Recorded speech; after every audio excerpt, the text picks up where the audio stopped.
Are you a lifelong fan of General Hospital? Are you a new fan who wants to know more about the history of the show? Do you enjoy talking about the show with others? Do you find yourself yelling at the TV? Is your self-care an hour a day in Port Charles? If so, we invite you to join hosts Amanda Kimmel and Shannon Coach at the place where all the hidden conversations take place and secrets are revealed. Meet us at Pier 54, a General Hospital fan podcast. Hello. Hi. Welcome to the General Hospital recap for December 4th through 8th. Don't think we really had anything on the pipeline. Let me just do a quick checkaroonie. Oh, yeah, we did. Sorry. Holly, funny, Desperate Hospital. I listened to the whole thing, and I remember watching every episode of Desperate Housewives, but apparently I have no memory of it. None of this rang a bell. It's funny because there are 3 90210 podcasts, and I can picture each episode they discuss clear as day. Yeah. So, is there just not a Desperate Housewives? Is Desperate Housewives podcast? Hold on. We might be getting a new one. There's a Desperate Housewives podcast. Is there? There is. Oh my gosh. Wisteria Gay is a Desperate Housewives podcast. A Desperate Housewives rewatch podcast. Yeah. They started. Wait. They gone already? Yes. Oh no. Guys, come back. Oh no. I knew there was one, but I didn't listen to it because everyone knows I don't listen to podcasts. Oh, there's even Best Desperate Housewives podcast 2023. So there's Desperate Housewives fan podcast, Desperate, Tales from Wisteria Lane, my thing just went away, The Real Desperate Housewife, Desperate Housewives After Show, The Real Desperate Lives, Nosy Fulfillment. That's the one that one of our friends sent us, was Nosy Fulfillment. Oh, they have a host, Amanda. Oh, see? How can you not love it? Okay. That is so funny. I knew there was desperate ones. But like she said, as we were talking about it, there were certain episodes that I was like, oh my gosh, I can 100%. It's like I just watched it yesterday. And then there were other ones that I'm like, nope, no clue what you're talking about. Yep. Well, you just have to rewatch it because it really is so good. And then quick update on remember I said that Disney and Hulu were going to become one app? Yes. It is now Hulu on Disney Plus. Yes, I saw that. So, I forgot that we had talked about that. And yesterday I was at my son's house and we pulled up Disney Plus and he was like, oh, look, Hulu's on there. And I was like, oh my God, yes, that's right. We knew about this. I knew this. But we still get Hulu headlines. Oh, so real quick, the fan spotlight for this upcoming Thursday the 411 is going to be a fan spotlight. And we are going to be talking with a TikTok account, All General Hospital. Oh, yay. So that's going to be fun. I liked checking out his profile. Like, he had all kind of good ideas. Every single day, pretty much posting really cool things. So, yeah. Love it. Do you have anything? Nope. Okay. So for Hulu headlines, because it's still Hulu headlines, on Monday, Brooklyn is skeptical. Drew informs Carly and Jocelyn about his plans. Sonny and Nina have a disagreement. Molly presents TJ with an idea, and Ned confides in Lois. On Tuesday, Ava confronts Cyrus. Laura offers Esme reassurance. Curtis has questions for Sonny. Blaze opens up to Kristina. Dante talks to Sam about his discovery, which I feel like there were some boundaries pushed there where he was definitely saying some things that maybe we don't say, right? To, I don't know. Anyone? Yeah. On Wednesday, Elizabeth and Jake open up to each other. Alexis gives legal help to Finn and Martin. Jocelyn presses Adam about his family. Spencer and Esme have a tense moment. Dante and Jordan reveal something to Laura. On Thursday, this is like the Dante week, right? Dante provides proof to Anna. Carly is intrigued by a customer. Scott and Lucy reminisce. Not a good idea. No. Portia informs Curtis about an experimental procedure. Gregory, Alexis, and Violet have an awkward encounter. And then on Friday, Anna updates Valentin. Molly and TJ make an offer. Brooklyn and Chase have an announcement. Lois and Olivia get some help from Cody. And Tracy remembers her past, which I started to tear up. I didn't tear up, but I did not like it. I thought she was still on a plane to somewhere to find out information about Luke. I want Luke home for Christmas. Well, and instead she was coming home. Yes. Okay. All right. I know I'm backwards, but I'm sorry. That was do we want... So let's just... I feel like we can tie those two together because Jocelyn went to Kelly's to help because I guess the nighttime person called off or whatever. And Carly had an update on her grandmother. what was your first reaction when she was like, I have an update about your grandmother? Right. I assumed that it was going to be bad news that we were going to tell us. And then she gave her ice cream and she's like, okay, so are you avoiding something right now? Or because Carly didn't seem broken up, but then I'm like, well, no, Carly knows how to deliver bad news. Right. So she's not going to be, but I can't imagine Carly even having a smile. You know, and not having a red face or... I don't think that she would tell the kids one at a time. I think she would call a family meeting and tell everyone together so that they could support each other. But so she tells her that Bobby is going to be staying in Amsterdam for a little while because she's buried in red tape and Tracy's being no help. And Luke, as expected, was not a fan of paperwork. And so everything's basically a mess and Tracy's driving her crazy. So then I guess that explains why we saw on Friday Tracy coming back to Port Charles, but she was crying. She pulled up her phone and looked at the picture of her and Luke from their wedding day. But I couldn't help but my first impression was she's traveling home by herself. Right. And so was that supposed to be, I don't want Tracy to be the one delivering this news. No. And it cannot be the same week that Carly, can we just not ruin the holidays? Right. Can we just think that Bobby is driving herself insane right now over in Amsterdam and in 2 months? Yes. When's Jackie's birthday? Hold on. Okay. Her birthday's March 6th. All right. Yeah. So let's wait until March. Yes. I'm good with that. They're trying to do such a good job of making the holidays. Like this week really did kind of get you in the spirit of like, oh, it's Christmas time. Everybody getting their trees from, they're not called Boy Scouts, but the Boy Scouts. Port Charles Pioneers. Thank you. How was somebody from Bensonhurst in the Port Charles Pioneers? Riddle me this, Olivia. Right. Right. I was waiting for her to correct her and be like, well, obviously not Port Charles, but like the Bensonhurst Bears or something like that. Yes. The Bensonhurst Buccaneers. There you go. But anyway, it was cute that everyone was getting their trees from them. And I love little backpackers. That's more campy. Backpackers. Yeah, the Bensonhurst Backpackers. Sorry. No, you're good. I was stuck on. Yep. Gotta have a cute name. But anyway, everyone getting their trees there and all that. I was like, oh, we're decorating. It's feeling homey. I like this. We cannot drop Bobby in the middle of this. No. It's just not necessary right now. We don't. No, if we've held off this long, we don't need to ruin the holiday. No. Not when we just did it last year with Luke. Right. I still can't on that one. Unless they're going to have Luke come home to deliver the news. Shannon's giving me the I don't like that face. I'm sorry. Okay. But we don't want Luke to be dead. He's not dead. I know he's not. But I don't want him to come back to Port Charles just to go tell. Do you think he'll say Caroline or Carly? Caroline. Yeah. It needs to come from him. Especially since they sent her over there. Mm-hmm. But we'll see. Either way, can we not do it right now? No. Mm-mm. All right. So I kind of went to the end first. And you kind of got me in a really sad place. No sadness. I was just talking about it. It was like happy holidays. Yeah. We saw Liz getting her tree, and that was whenever she had her heart. I don't know that was a heartfelt moment. That was a difficult. I am glad to hear that. So Jake shared his concerns about Charlotte, and he's like, I have no idea what's going on. Like, she's not talking to me, right. And she lies, so I don't know what to believe. I think I said out loud to him at that moment, yeah, because she's psychotic. But I'm glad that he said, I know it was an accident, and then said, but I hate guns. Like, and then he's looking into all this stuff. I just wish that he had expanded upon it a little bit more, being that, he's seen other ways that gun violence has impacted his life. Because again, at the end of the day, Anna Devane is a highly trained professional who 100,000% followed correct gun ownership and procedure. Right.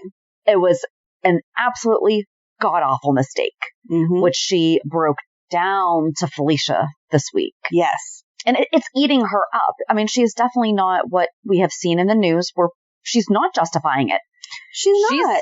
She's saying, I shot a child. I feel awful. Yeah. I think that that's the part that's driving me crazy, is in a good way, I guess. She is taking responsibility, but saying, let's look at the other side of this. Why was Charlotte in my house? Why was she doing these things? Why wasn't this told to me before? Right. And Valentin is just like, oh, she got that letter from Victor, so it's fine. That was such a good scene, though, on Friday. It was when so she good. went I to don't know tell how him. she didn't punch him and be like, you Because she's heartbroken about the fact that she got to the point where she was even in the position to shoot a child. Like, she cannot get beyond that she even was in that position, let alone put there based on lack of information from the man that supposedly loves her. Mm-hmm. And she and Dante had just gone and seen the coroner. Right. Who... Everything's sealed. And everything was taken from the WSB. Right. And then prior to that, we saw Dante confessing to Sam that he took a key. Right. Which we don't ever see Dante break never does bad things. But he knew in his gut that if he let the WSB keep that key, they were going to destroy whatever that key took you to. So then he and Anna go talk in the morgue. Right. I was waiting for a joke in there with how quiet it is. And like, you shouldn't want to hear other people talking. Yeah. So maybe that's the only safe place. Missed opportunity. You know, stay off the pier, go to the morgue. Right. We can't change our name. No, but I'm saying if you actually want your stuff to stay quiet, the only people you can trust is dead people. So go to the morgue. Stay away from the pier. That is true. But then the coroner comes in and says, well, I tried to tell you about the burn on this guy's leg. Right. And he's like, and I tried to tell the WSB, but they came in and like took everything. And he was like, they need to get someone needs to get them under control. And it's like, yeah, sure. Who? Right. Right. Exactly. They are the WSB. There is no one above them. Sorry. There's not like a VRA. Nope. Very reasonable agency. There you go. Are those the letters that are double? Are those the letters that those are the ones above WSB, right? TUVWX. Yes. Okay. You're such a dork. I know my ABCs. You are such a dork. Okay.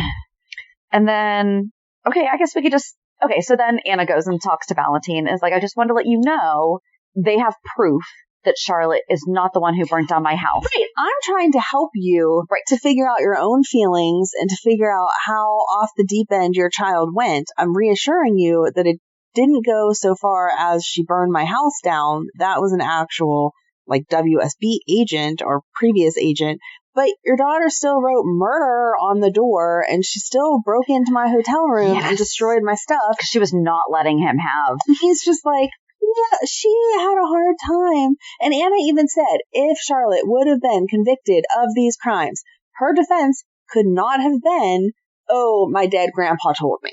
Right. And he's still like, he did not write to her to go do those things. Right. Yep. She came up with those in her own brain. You need to be getting her help. Yep. And then he's like, well, how do you know? And she said, well, they have DNA that confirms. Mm-hmm. And he said, well, that means they must be in a database.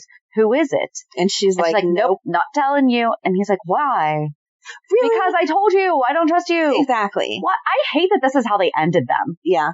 But to be fair, I mean, it's kind of one of the only things that could possibly happen. Right.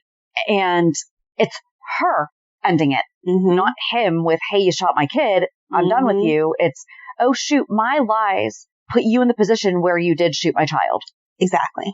I just don't understand how he's not getting it. I can understand not wanting to believe that your child did something so awful. Like, as parents, we like to see the best in our kids.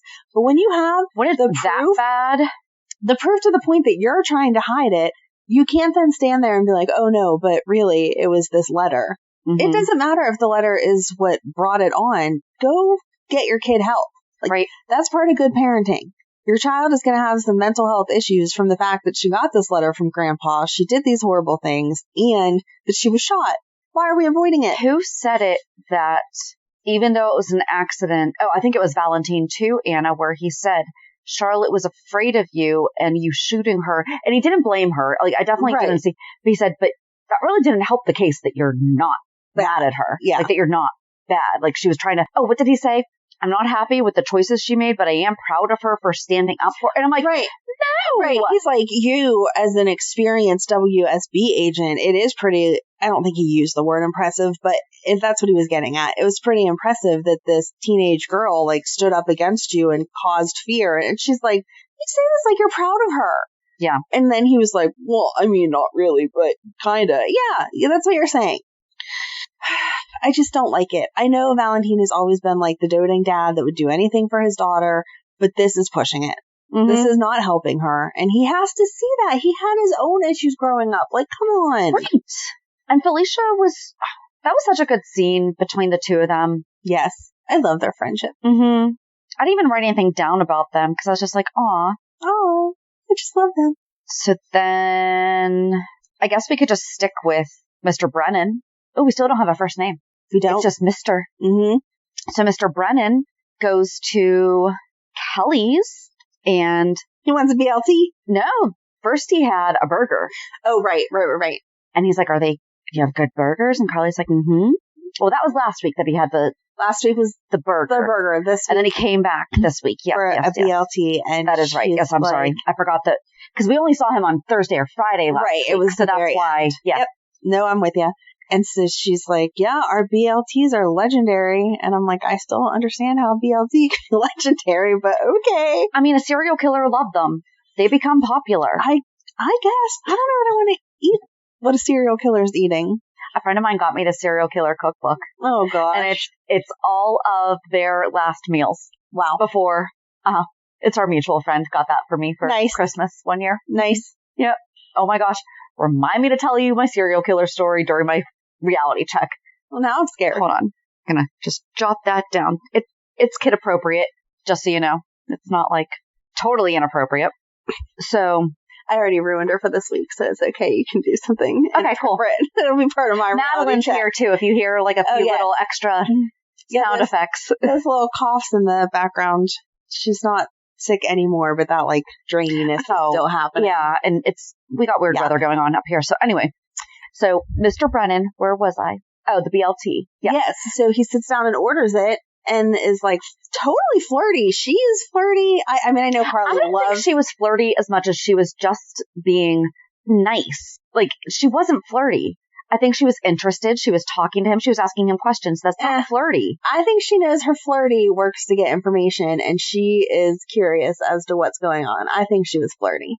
Carly has those certain looks that she gives. I feel like she was flirty. I don't feel like she like crossed a line, like she's trying to hook up with him, but she definitely used her. And I feel like that was flirty. I don't think it was flirty. I think she was just asking questions. That's what you do when you work in the public like that. You ask questions. You're like, oh, so we're out of town. So what are you doing here? Oh, that's not flirty. I think she can tell that he has an interest in her. Question, which one of her exes is a spy? True. But that's current. She said my ex was a spy. I thought she said... I rewound it and watched the closed captions. I could have spy. But yeah, I guess she... I thought she said my ex was a spy. Is an ex-spy. Jax wasn't a spy. Nope. Because that's who... Carly's ex-husband uses security consultants and used to be a spy. She said my ex-husband uses security consultants and used to be a spy. Who? Yeah. Carly Spencer... Spy ex-husband. Not AJ. Mm-mm.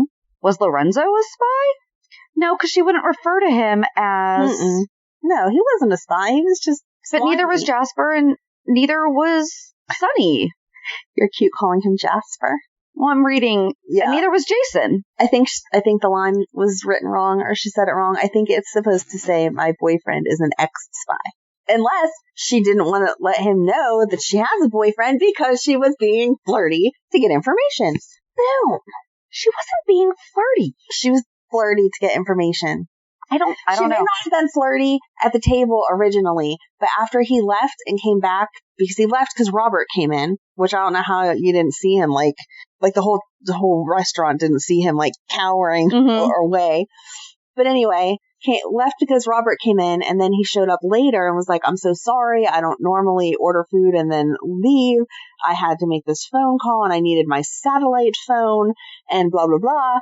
He was definitely interested. He was flirty. She was flirty back then. She gave him that Carly look of, with her eyes that she does. I don't think she was flirty. Yep. She knows it gets her information. I'm not saying it was wrong. Not everyone uses their personalities in manipulation. I think she just really wanted to ask questions. I think she was flirting. I think she wanted info, but I don't think she was flirting. Being nice. Okay. But anyway, before all that, so we're kind of going, this is the backwards episode. It is, I'm sorry. So earlier in the week, we had seen him with, who's that dude from Pikeman? The guy that we've seen. Yeah, Pikeman. We've seen him. Was in his hotel room with Mr. Brennan. Mm-hmm. And they talked about how Sonny didn't take the money And they talked about, so it's Anna and Sonny were both the target. Yep. That's how I was reading that. Absolutely. Brennan is the director of the WSB and the head of Pikeman. Do you want to bet that Michael's deal with RCE is the leverage that they are using to get to Sonny? Yeah. It's an Australian-based company. Right. He is definitely, and if he knows Robert, I'm not saying that all Australians know each other, but from the WSB and also from that, right. How much do you want to bet that is the other leverage that they are using to get to Sonny? He honestly doesn't even know. This isn't part of his get back at Sonny that's what happens still. when you go after things with the wrong motive and the wrong mindset. How about he went after as a ploy to one-up Ned, and now he's going to get himself dug in a hole. How about Lois telling Ned that he ran his numbers wrong? I loved that. Loved that. You're off by $125,000 or something like that. I'm hoping that Ned can find a way to stop it, especially if it is part of whole bringing down Sonny, like you're saying, and everything. But I just love that Lois is like, well, maybe it would help if your numbers were right, because that's not correct. And now he does have more of a reason to be upset by it. So it's not even that Michael just did this entire thing by himself and Ned's jealous. Right. It's Ned had something darn next to signed, and Michael went in and changed everything about it. And Lois says, well, what were they going to do? Wait for you when you weren't even saying that? Fair. Absolutely. However, they should have been having it at the board meeting saying, well, here's what Ned has in place. And I feel these changes need to be right. And have it be a fight, have it be whatever. Because, yes, the deal would have died if Michael had not taken over or whatever, but Ned had done the work. But he's still just a shareholder. Yeah. Right. And members of the board would have said, when Ned was in his right mind, he knew what he was doing. So I have faith in the deal that he wrote up. Right. It's not like he made those concessions as Eddie Main coming in going, well, I guess I got to figure this out. This sounds good. Yes. So certain board members would be like, no, I don't want you changing what Ned originally wrote. Right. He knew what he was doing. Keep it as is. And then maybe we wouldn't have been in this situation that way either. But I really, really, really hope that Ned can stop it and that Lois has something to do with it no, their paperwork doesn't line up. Look, right, this math doesn't work out. And then she brings up Edward and about how he would be so happy to see you guys fighting and blah, blah, blah, blah, blah. And how it is sad. It absolutely is sad. I really thought that she was going to have Ned's back a little bit more on the way that it was done, not just that Michael stepped in. I mean, I don't think she has all the information yet to see the big picture. So yeah, she's thinking he's just mad because they didn't go with his deal. Right. And he would need to get over that. Right. And if it hadn't been, and the thing is, Ned's deal could have been absolutely perfect. I still think Michael would have changed it just so that it's just his deal that got accepted, not. Exactly. And if you're doing something for credit, that's just wrong motive too. Right. Especially in a family business. Like, we're all supposed to be working for each other here. I don't know. There's wrong and right motives. Yeah. Well, I mean, we knew that Michael and Drew weren't on the right motives as the whole conversation was unfolding before Ned walked in. Right. What was that, 2 weeks ago or whatever? So. Because now their entire motive is just to make sure Ned is away. And that's the thing. They're not even giving us good reasons as why they would do better. Mm-mm. It's just, they think that Ned turned them into the SEC. Yep. But guess what, it's all guys? About revenge. Even if he did, it wasn't wrong that he did. Yeah. I don't know. They'll have to work it all out, but I don't want Sonny to go down for something whenever Michael's not even realizing that he's helping with that. Yeah. No.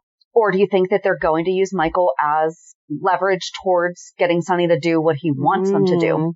That could be too. So then we saw Sonny and Nina talking, and Sonny's like, the whole reason that Carly even wound up in the position that she's in is because they were trying to use her to get to me. And Nina, when is she going to come clean and say, no, it's because of me? Right. She's like, oh, because I kept you hidden, so she had to go up against the mob. No. I mean, yes, but no. Right. It's more than that. It's because you're the one that started all this stuff with turning them in. And again, not that they didn't do something wrong, but your motive for turning them in was not because you were so against doing wrong things. It's because you wanted to get Carly in trouble. Right. And she really asked him is Ava right? Is your life in danger? Because hard eye roll. She didn't know who she was marrying. Right. Did she have some amnesia? What the heck? Right. Like, come on. You've known about this man forever. I'm over her. Over her. I know that's nothing new, but especially this week, she was back to playing dumb. I can at least have a little respect whenever she's saying, look, I'm being a jerk, but I'm going about it because I'm being a jerk. Right. Not these times that she's like, oh, even if she had know not said, oh, so it's my fault because I kept you in Nixon Falls. Because she has the entire truth.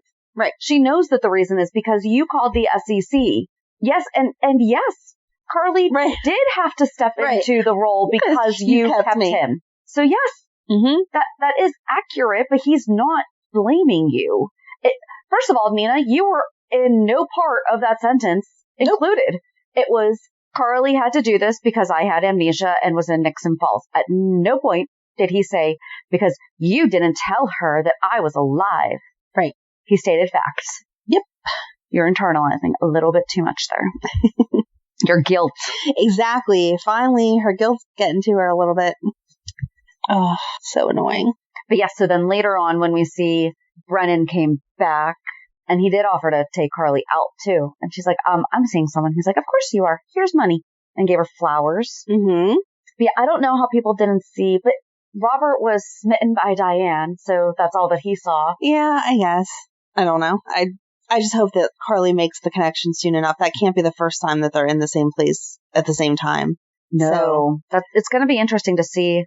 Especially if he thinks he has an interest in Carly, because he's going to be hanging out there. So, Brennan is definitely... So, Pikeman is definitely not in the mob, though. So, man, everything really did tie together this week, because Sonny and Curtis were talking, and Curtis was like, I just need information. I want to find out who shot me and why. Right. He knows that it wasn't him. And he asked about Pikeman, and then Curtis is like, well, did you give him what you're on? He's like, well, not entirely. Mm-hmm. So then, okay, so at the morgue, Dante filled in Anna also that Forsythe was probably killed to bring her out. Yes.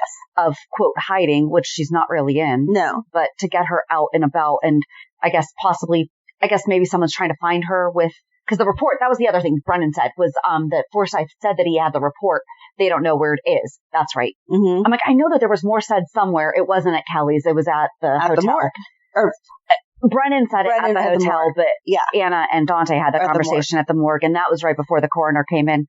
Because was that after Dante filled Sam in on having the key and doing all those things? Because he was explaining Forsythe to Sam. Right. I think that was after. Okay. But after he had already talked to Anna. After Dante and Anna had been at the morgue. I honestly cannot remember. I can't either. But I don't think so, because he flashed the key for all of us to still be like, oh, he had Dante. The key. Right. So it would have had to have been the morgue before Sam, right? Well, the original morgue with Chase is when he took the key. When they were identifying the body. Yes. Is when they took it. He went back just to talk to Anna. Right. And at the end of that conversation is whenever he flashed the key. But did he then talk to Sam about it? Whatever the order was. He winds up filling Sam in on everything. And I mean, I guess that was nice to see her being supportive and kind of posing questions to him. But at the same time, it's like, I don't think you should be talking about this with her. Right. You are a cop. You're not supposed to be stealing keys. And when you do, you don't really want to tell everyone, even your girlfriend, that you did that. Because she is just your girlfriend, not your wife. So you got no kind of protection there. Correct. Yes. She's also your sister's sister. Stop. Sister. Stop. We're not going there today. So gross. Are we moving on to her sisters? Hold on, no. Okay. Let's finish up Dante. Hold on. Then Dante is called to speak to Laura. And she's like, so a doctor was murdered. Why don't you have more info? Mm-hmm. Turns out Austin was Airbnb in his place. Yeah. Short-term rental or weekend rental. And he was shot. And that's all that we're getting. Yep. So, but he brought up Cyrus having motive. Because Jordan was like, well, that makes sense. I've seen him break plenty of laws. No kidding. Yeah. Thanks for that, Jordan. Where would we be without you? But then all that was after Laura went to... so first... No, let's just work backwards. Laura went to see Cyrus. That was heartbreaking. Okay, if he didn't have the elevator scene with Austin, I think that would have convinced you possibly a little bit to my side of that he is genuinely trying. No. Okay. It wouldn't have. Maybe not. But it would have made you more concrete in your feeling that you were right. I feel like everything that he said, though, was genuine to Laura about, first of all, okay, Martin, you don't need that $50,000 a month because every single penny of Florence's care has come through Cyrus. Right. Not from wife number 3's alimony. And I think we already knew that Marty was what Martin justified. I know, but I think we already knew he was just being a little selfish. No, I wanted to believe that the only reason he considered keeping it was for his mother's care. I'm too nice. You are. Okay. Sometimes I wonder how we're friends and you're still so naive. Like, I don't think someone's flirty. I think people have true motives. Like, not true motives, but like honest intentions. That's why I get screwed so much. I feel like if someone was giving you $50,000, that you would want to justify it any way that you can. So maybe he doesn't pay directly for his mom's care, but he pays for all the hummingbird cakes that she gets or something. And so he is $12 a cake, $20 a cake, $25 a cake. I'm not saying that his motive is 100%, or his excuse is 100% accurate. I'm just saying maybe he's using it to justify it that way because, yeah, I wouldn't want to give up $50,000 either. I don't know. I've had bad enough people in my life that I don't care if I'd be broke. I'd rather not take their money than to have that leverage over. I don't know. In his case, he doesn't You're live giving with the person her. their He's power. just getting that check. I've never had the option to not deal with people I would choose to not deal with instead of taking their money. But you could. You could say no. I could say no to the money, but I couldn't not ever talk to them again. Oh, no. But I'm just saying that, like, his still accepting the money still gives her power. Why would you want that? Especially for $50,000? You can think you have whatever power you want over me if I don't have to talk to you, and yet $50,000 gets deposited in my account every month. No, just because you think it doesn't mean it's true, and heck yeah, I'll take that money. No. All right. I'd rather have... If there was legit strings to it that he had to do something for her or was under her control or something, then yeah. Oh, like not being able to be in a loving relationship? He's in a loving relationship. Right, but he can't marry Lucy because then he loses. Therefore, she has the power over his life. I don't think he really wants to marry Lucy. Then that's a whole other thing that you just need to be more honest about. Right, but honesty, that's a hard thing for people to do. He's already gone through 3 wives. I think he's scared of marriage, and this is the perfect legitimate excuse. Answer. I understand, but he's not going to tell her that because what woman is going to want to hear, I am too scared to marry you? Like, love is supposed to be all lovey-dovey. It's supposed to be, but this time it'll be different. 4th marriage is the charm or something. Yeah. So he can't say that to Lucy, so the money is a perfect excuse. We're not even talking about this right now because we're talking about Cyrus. I'm just saying. Back to Cyrus. Cyrus is paying all the money. Good job, Cyrus. I'm not doubting that Cyrus cares about his mother and his family. He's like, I took care of Spencer because he's your grandson, and that's what family does.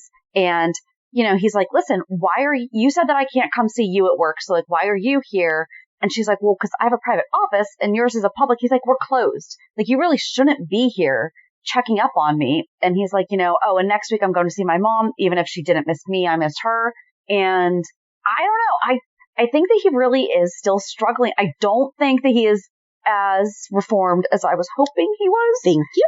But I do think that he truly, truly is still trying. He's like, I've been here every single night that I've had this job. So what are you trying to pin on me now? And that actually goes backwards to bring us to Ava, because Ava came to ask him why he killed Austin. Right. And he's like, I've been here every night. Why did you have Austin killed? Because you have less of an alibi than I do. Right. Ooh. That was kind of good. So mad. I know. I'm so mad, though, because he's right. She's like, yeah, I left the gallery through the back door that does not have a camera. Do you think he legit did not know that Austin was dead? I really couldn't tell. No, I think he knew that Austin was dead. I just don't think that he physically did it. I think he ordered it. Yeah.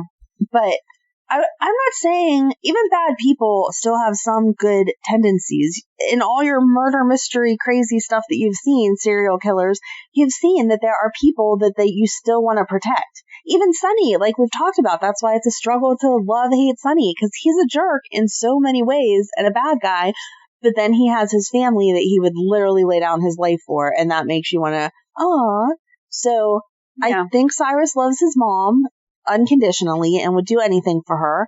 I think that he wants to love his family and his family to feel the same. But does that mean that he's not out ordering hits on Austin and doing other bad stuff? No, it doesn't. Still just need the entire story there. Oh, because who did he tell it to? He's like, I put him through medical school. Was it telling that's Ava or Laura? It was one of the two of them. I mean, it was at the grill, but I think that was Ava, that he was like, didn't he tell you I put him through medical school and I did this and I did that, so why would I kill him? Yep. And that's what we want to know, Cyrus. Can you please tell us, why did you want to kill him? Because we're very sad that he's gone. Yes. So, all right, I guess from there we can just do that. Esme moved out. Laura that was nice. Supported her. And it's like, if it doesn't work out, then you come back here, but I'm so proud of you. And if I thought this was a bad mistake, I would not have co-signed. Right. And Spencer apologized. Mm-hmm. And I think that Esme finally got that it wasn't the control thing that she was assuming it was. It was, no, he like really loves his brother. Right. Oh. It was very... He's acting like he's never going to see him again. I know. I don't understand why we don't have every Wednesday play dates or something. Like, come on. But then he texted Trina, and Trina came over and hugged him, and that was it. Yeah. Because she had been out picking a tree with Marshall and Curtis. Mm-hmm. And apparently, Curtis is like super Christmas snob. Yeah. Yeah. Perfect tree. Their tree did look beautiful. It did. Marshall did a very good job. I actually liked their tree more than the Quartermaine tree. It was more homey. The Quartermaine tree is more decorative. Yeah. You know, it's more like what you'd see in a department store, not in an average living room. Right. So, and then this was before they went to Kelly's. Robert and Diane were there, and Alexis kind of peeked her head around because she heard them when she was there with Gregory and Violet picking out a tree. And Robert and Diane are getting all cutesy. They were. And she's like, oh, you're finally getting a tree. And Diane's like, oh. Right. It's like, I'm going to yell at you later, friend. You just busted me out in front of my boyfriend. Yeah. Of course I'm getting a tree. And then she's like, Alexis didn't know that she lied. To lie about something so stupid as that you don't get a Christmas tree every year. She saved herself. She was like, I said I'd think about it, and this year I'm finally following through. Yep. And then Gregory comes over and decides to be super Scrooge. It was so uncalled for. And I'm sorry, Gregory. And for a child, too. Exactly. I could see if it was just you guys, or if there was a little alcohol involved or something, but no, in front of Violet, you're her grandpa. And especially better things. Yeah. Like, I definitely expect better than him. Right. When it comes to... Right. Even Robert said to Diane, like, everyone's entitled to representation. What is his issue? And she's like... He doesn't get that? Yeah, I mean, it's his son. Okay, that doesn't mean... I can understand not liking someone, but you don't say that to their face out in public in front of your granddaughter. And Alexis 100% had Diane's back. Great friend. Yes. Good job. She's like, by the way, Team Finn. However, Diane is doing her legal obligation to people who have her on retainer from before Finn was even in their world. Right. So, knock it off. Exactly. Diane's doing her job. Yes. You can't be mad at her for that. I love their friendship. And then Gregory and Alexis and Violet picked a tree. And Violet was like, I want a Charlie Brown one. Thanks. And then they brought it home, and it was barely taller than her. Mm-hmm. And it was all so sideways. Cute. And they decorated it. And then she sang them a beautiful song. Mm-hmm. And Chase was there with Brooklyn, and they announced their engagement, because that did actually happen. Yes, let's go backwards again. Exactly. That was all the way back on Monday. That she was like, no, you're proposing to me because my grandma and my mom basically told you to, and I don't want it to happen that way. Right. And he was so cute, because he was like, no, actually, boom, I bought this beautiful ring weeks ago. Before I even met Gloria. I just wanted, like, they sped up the process in my mind of, like, I can't wait to ask you. And she was like, oh, and then he was like, I know it's not that big. I was a beautiful ring. Like, what's wrong with you, Chase? I'll take that any day. Thanks. So the most important moments in her life, she jokingly said that it was scoring Jonas Brothers tickets in 2010, but then it was the last time she saw Edward, when she wrote her first song, and when she gained a brother in Leo. Yes. And Chase is like, well, I want this to be up there. Didn't say to replace. Right. He said, I want this to be one that you have on that list. Yes. And so then at Finn's house, Violet's like, can you reenact it for me? I want to see that was not my side. I thought you were going for the... Oh, when Violet was like, when are you buying Daddy a ring? Elizabeth. Yeah. Daddy, when are you buying Aunt Elizabeth a ring? Well, maybe that's why we got the explanation from Olivia and Lois about the word Zaza. Zaza. Zaza? Zaza, I think. Zoya? No, that's Desperate Housewives. Zaza. Or Devious Maids. Zoila. That was Zoila. Zoila was Devious Maids. Zazie? Something. Anyway, and it was like how people can be your aunt even though they're not biologically related to you, and they like went on to this whole long thing. And Cody's like, so I could call you that, Lois? And she's like, no. I mean, technically yes, but no, do not call me that. Zia? Okay. Zaya. I thought, yeah. Z-I-A. It's the word for aunt in Italian is Zaya. Zaya. Okay. So maybe that's why we got the explanation of aunt, even though Elizabeth is actually Violet's aunt. It was to make it a little less creepy. Zia. There you go. Well, we're learning some Italian today. And then, so at the Quartermaine house, Lois is like, why is this house not decorated yet? And she gave the background of Reginald. Yes. We gave a better background of Reginald, but I love the fact that she continues to bring in the history from the 90s. She's like, no, December 1st, Lila would have had this entire place decorated from top to bottom. And apparently there were only a few pieces that didn't come out until Christmas Eve. And so I didn't watch Friday's episode until this morning. And not for TMI, but my husband and I were in bed and I was watching it. And he's just like listening. He watches. Don't let him. Yeah. We all know that he watches enough. And so Lois is talking about the train set. And he goes, are they saying that the Quartermaines are the Vanderbilt? Because, okay, this is why, like, my husband is because I married a nerd. Yeah, I got no idea what she's talking about here, folks. So they had railways. And I told him, I said, well, there's been talk of they try to steal little pieces from some of the more prominent families that, built up I'll just say economy or whatever. So there was a History Channel series called The Men Who Built America. And that was like Carnegie, Vanderbilt, Frick, Mellon, all those. Lots of them are from Pittsburgh. They are. Just saying. But I just thought that was so funny because I was like, I wasn't even listening to that. Yeah. And I pick up on that stuff. Right. And he's like, no, that's Vanderbilt. I'm like, aw, look at you being a nerd with me. Oh my God. You guys are so cute. And then nerded it out together. And so then they had Cody come and help decorate. And okay, guys, I tried to read the books. Oh my gosh. There was too many. And all the writing. So I love the aesthetic that they're all white. But also all the text is like, there was one that said my last trip home and, something madness, infectious madness or something like that. Those were like the only two that I could read. And then I'm like, they challenged me. They did it on purpose. The writers did it on purpose. They did. And they're like, we need to load up this wall. Yep. Like 50 books. Like figure these out, book. Shannon. Right. Mm-hmm. Guys, not fair. Thank you for toning down her nerddom.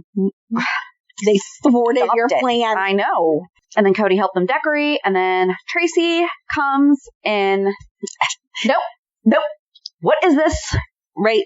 Just like, what holiday was that? Oh, Easter, right? That she came in and was like, it looks like the Easter Bunny threw up out there. Yep. Well, thankfully she didn't say that. Although Lois was like, so we're not waiting for Monica to come home. Right. To decorate. Oh, and Olivia gave the background of, they talked about their childhood and how they used to like sneak out and stuff like that. Mm-hmm. And that. Getting in trouble at school. Yeah. Decorating the gym as punishment. Yep.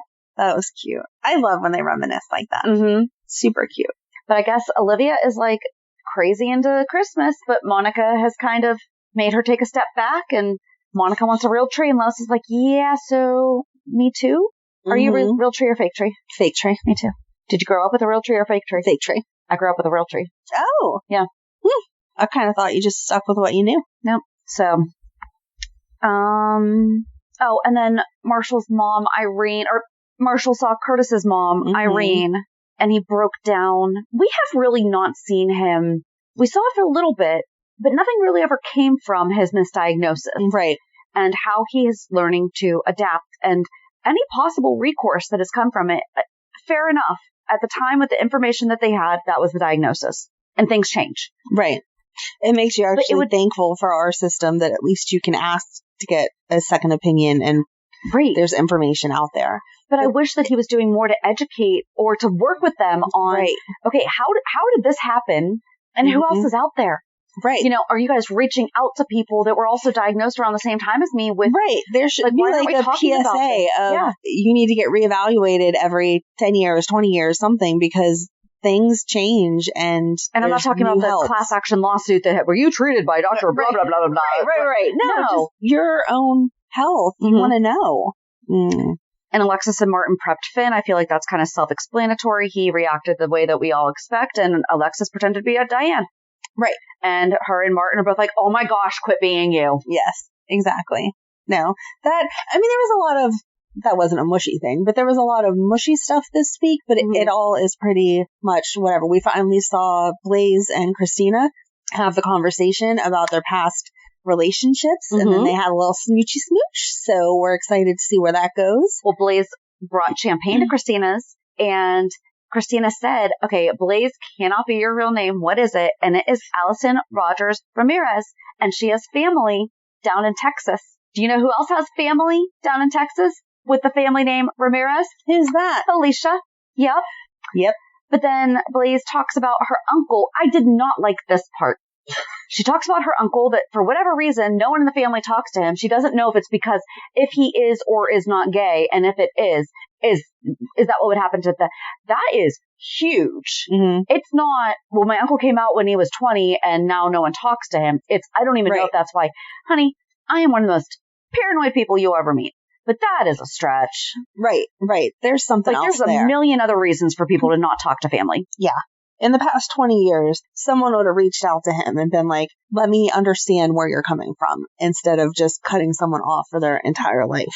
But then Kristina told her about Kiefer, and this is like the first time we've heard about Trey in forever. Yes, because he was part of the mob princess crap. That we do not talk about. That's right. That we will do a 411 about someday. And then she shared about Parker. Yeah. And at the time, I don't think I realized how big of an age difference there was. Yeah. And now I have a problem with it. Yeah. Like, now I understand. Right. I wasn't that young when that storyline took place. No, but professors shouldn't be dating students, period. And then whenever you think of that, apart, that's kind of more understanding of how that could happen. Because I don't think that she knew she was her student. I forget. She knew she was her student. Or she knew she was a student when they met? Okay. Yes. I couldn't remember. She knew. Anyway. Sorry. That age gap and the fact that she was a student, it's two of them together, just no. But I did like them being there for each other and discussing what, they had gone through to get there. And Kristina saying, if we're going to pursue a relationship, I'm not going to push you to put it out there publicly if that's not what suits you. Right. You're not ashamed of me and won't put it out there. You have these family issues. I get that. Right. Thank you for explaining it. And she shared about how Sonny and Alexis reacted. And she was like, so the big issue my mom had was the age and the fact that she was my professor.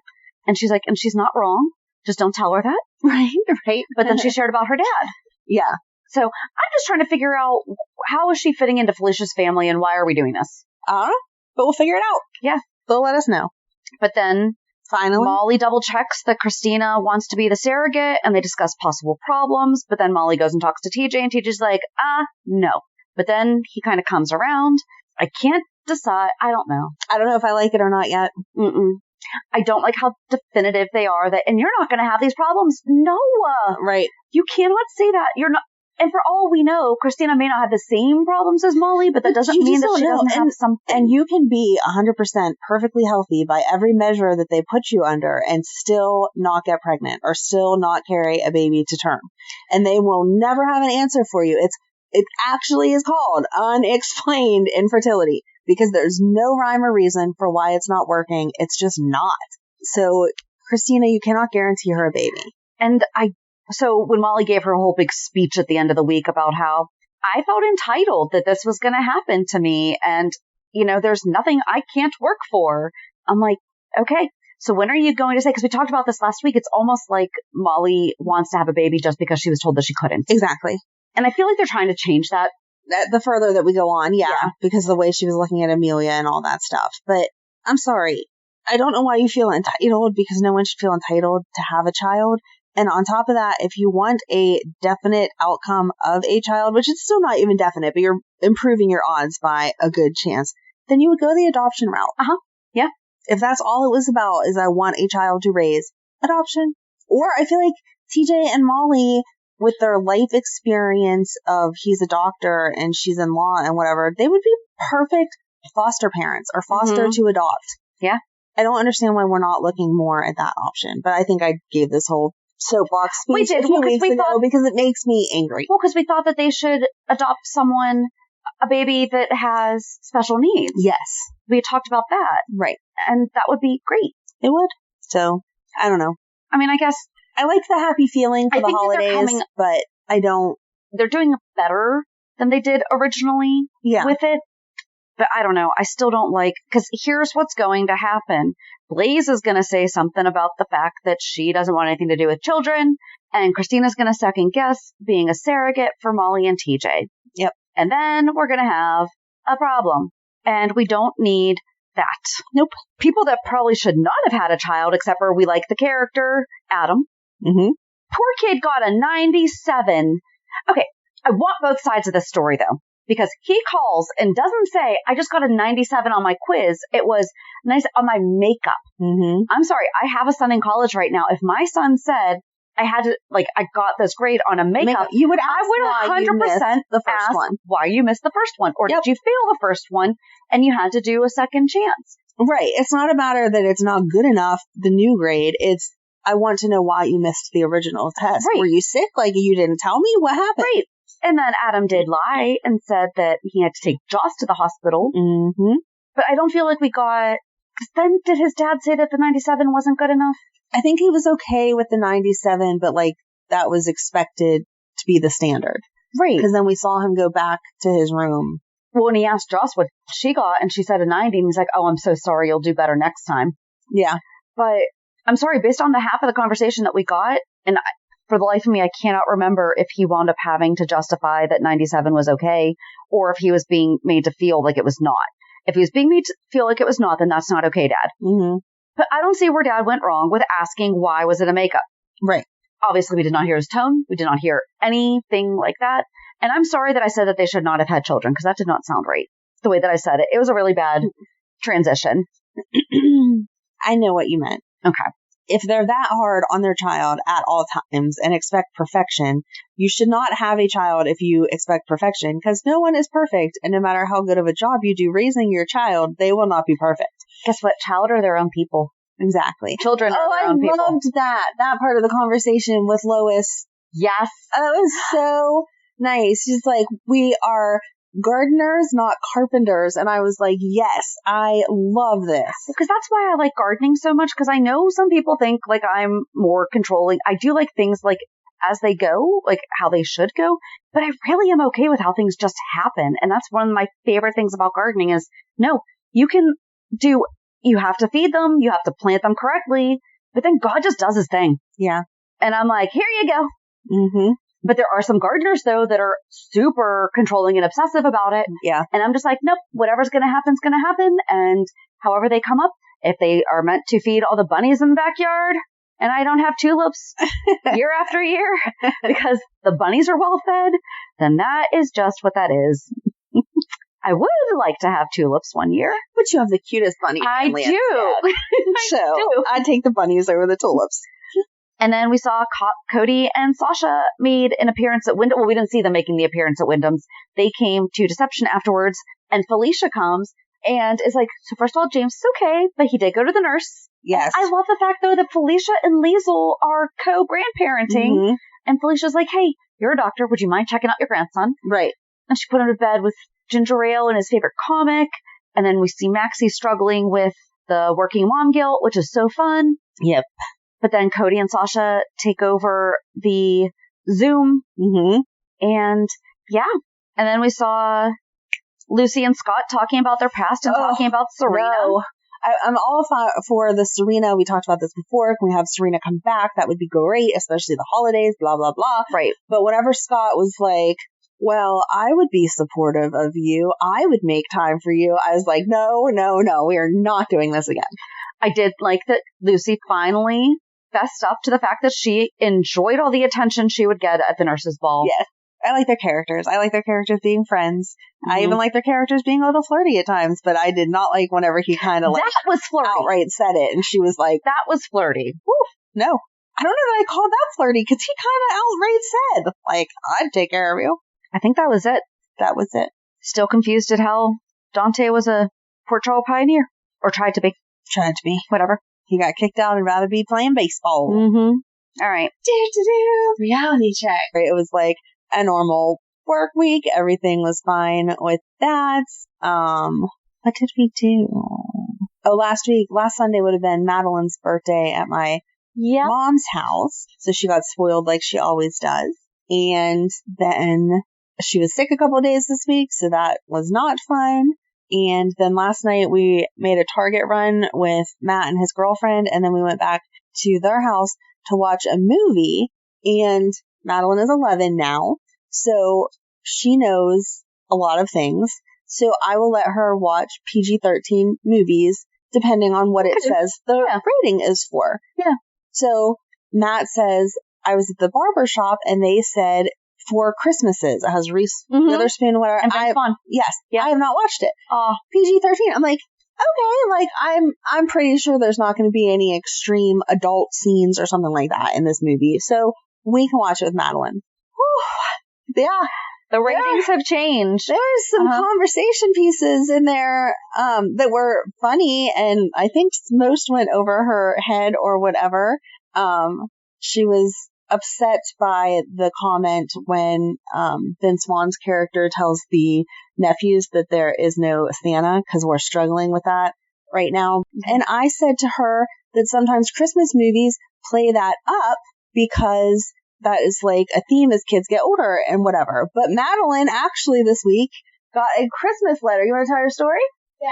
So, I sent a letter to Santa for my Christmas list, and I got a letter back from him. That is so cool. I don't think I ever got a letter back. It probably took forever for them to get there, though, back in our day. That's true. Yeah. That's true. It was like 2 weeks ago that you mailed it? No, I mailed it like 3 weeks ago. 3 weeks ago. Okay, so yeah. Her being homesick this week, she went and got the mail one day, and she's like, look, I got a letter. And I'm like, what are you talking about? And she's like, I got a letter from Santa Claus. And sure enough, it was a letter from Santa Claus saying that her mommy and daddy must be proud of her because she's a good girl, and that the elves are working hard to make the stuff on her list. That is so cool. So technology's great now. It is. They didn't have enough time to write back to us. They're like, all right, we just got all this stuff. It wasn't technology. She actually mailed a physical letter. No, I know. The fact that it's moving fast enough. Processing quicker. Yes. So I was like, we had to send ours over the summer if we wanted any help. Yep. So I was, because she took it all upon herself to write the letter. Very nice. And I didn't even know what she'd put in it, so I was like, oh, okay. And then Santa Claus wrote her back, and I was impressed. I said, awesome. I think I'm going to write him and pretend to be Madeline, tell him all the stuff I want, and then maybe I'll get it instead. Think that'll work? Oh, man. So that's not fair. Anyway, so yeah, if you have a child under the age of 13, would not recommend 4 Christmases as a movie because it's going to bring up the conversation that Madeline luckily had just got a letter from, so it avoided all of that. And but there's kids movies that do that. The Year Without a Santa. Right, exactly. I think it was just like the tone that he said it, that she was like, what? That's not true. I just got a letter. And I was like, yeah, you did. It's putting this in the movie because it adds to the whole climax. We just watched the Christmas Chronicles, and the older brother is like, no, there's no Santa. And then they catch Santa on video and have to help him. Oh, what about Santa Claus the movie? Yes. Such a good movie. Such a good movie. Yes. So. Or of a Santa Claus. Yes. Same. She's going to start talking about he miser here in a second. That's The Year Without a Santa Claus. You ever wonder what was Mother Nature doing, though, that she has heat miser and snow miser? Because they're stepbrothers. I mean, even Mother Nature can make mistakes in choosing her partner sometime, okay? But we never hear about their dads. Like, what happened there? I don't know. And what's that story? There's a guy, there is a guy on TikTok. Hey, this is like a little segue into, where is he? This guy cracks me up. He will ruin your childhood. No, he won't ruin it. He'll make you think about it. You would appreciate it the most because he does Berenstain Bears book reviews. No. Rob Anderson. All right.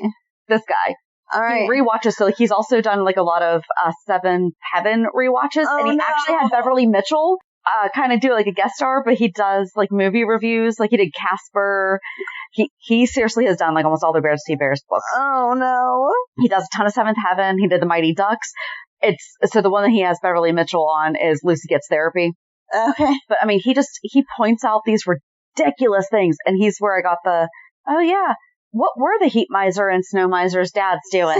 Like, where did they come from? So, alrighty. So, anyway, that's just my movie recommendation, and maybe if you hurry up and write your letter to Santa Claus, you can get one back. Who knows? So, what was your murder story? From Santa Claus to murder. Only on Pier 54. Did you ever watch Batman?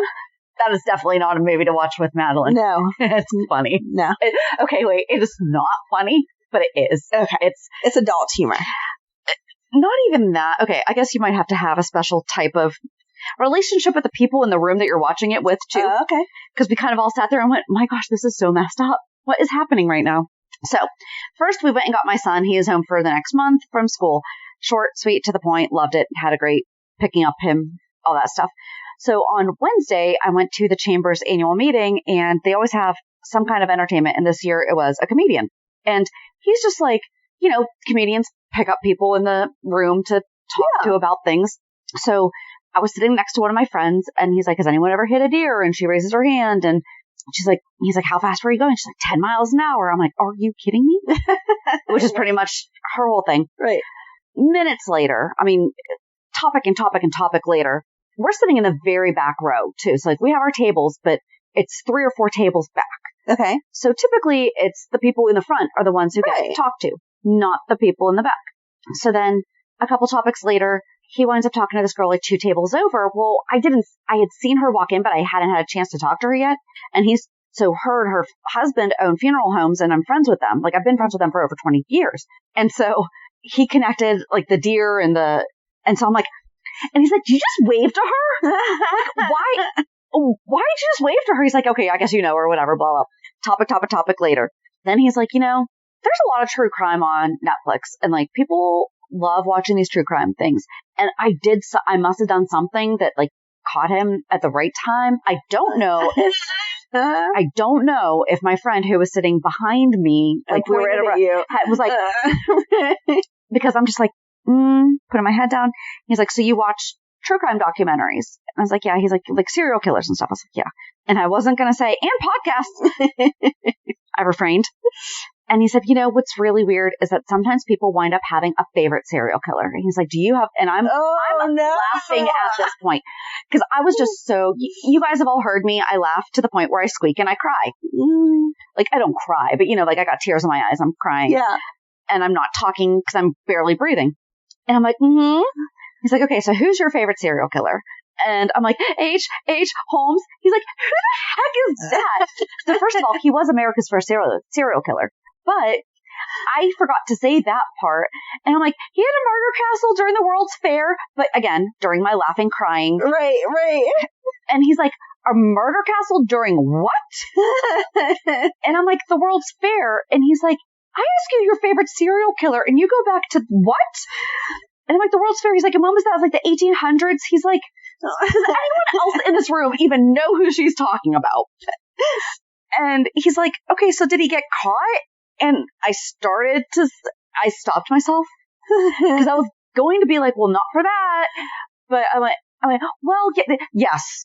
And I just shut it down. He's like, well, there's women that actually like fall in love with serial killers. And like they said that they want to marry them and everything. I think he was expecting me to say that Ted Bundy was my favorite serial killer, which is not true. No. It's H.H. Holmes, which is a legit fact that I've had this conversation with somebody before. And he's just like making so much fun of me. And I mean, I have known so many of the people in the room for a long time that had no clue. I'm not shy about it, but it's not an everyday topic. No. And yet in front of the entire Chamber of Commerce on a Wednesday afternoon, we have now learned that Shannon likes H.H. Holmes, doesn't like, but his story is like one of my favorites. It sounds so messed up when you say it. And it's because he had a murder castle during the first World's Fair in Chicago. Oh, because he was like, oh, well, is he from Pittsburgh? Like, maybe is that why? Right. No. But he was actually ultimately caught, I believe, for insurance fraud. So. Yes, we've had this conversation before. So, I was roasted in front of the entire Chamber of Commerce. I love it. from my knowledge of serial killers. But then he's like, so women, they most frequently say that they love. And like this one girl was like, I would have married. Oh, who's the hot one? And I went, Ted Bundy. And he's like, yeah, I know. I just wanted to hear you say it. So that was fun. Oh, that is great. It was funny, but Great. yeah. So join us on Thursday as we talk with Lenny from the All General Hospital TikTok page. I'm so excited. Account page, whatever it is. Whatever. So have a good week. And we'll meet you at the pier. Bye. Bye. If you enjoyed today's show, we invite you to go to pier54podcast.com to subscribe on your favorite platform. Don't forget to leave us a review. And you can also follow us on many social media channels. Just search for Pier 54 Podcast. Also, we are not perfect, so if there is something that we missed or messed up, just let us know by emailing us at pier54podcast@gmail.com.